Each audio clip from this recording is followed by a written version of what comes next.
Torrent vive su gran entrada cristiana y mora, que fusiona música, color y espectáculo. Miles de personas se acercan a ver desfilar a las comparsas y filaes, que junto a músicos, actores y bailarines ponen el punto final a su fiesta de la forma más impresionante posible.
Jo crec que tots els anys ens sorprenen, però aquest any el doble, perquè si l'any passat es van sorprendre moltíssim, aquest any crec que la sorpresa és que amb menys diners es fa amb més imaginació i això ens ha deixat a tots en la idea de que se poden fer moltes coses i ho han fet, no? Tant la Capitania Cristiana com la Capitania Mora han donat un punt d'innovació que crec que per a l'any que ve, les pròximes capitanies tindran que pensar un poquet.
el balanç positiu, totalment.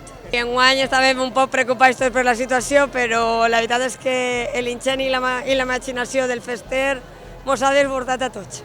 Veure que la gent està en el carrer, que ha pogut anar a les places, tant en les activitats de xiquets com en les dels majors, com en les més joves, i que en tots els llocs hi havia gent i podia disfrutar, no? Que al final el que importa és que puguem tindre festes i la gent de Torrent es mereix unes festes.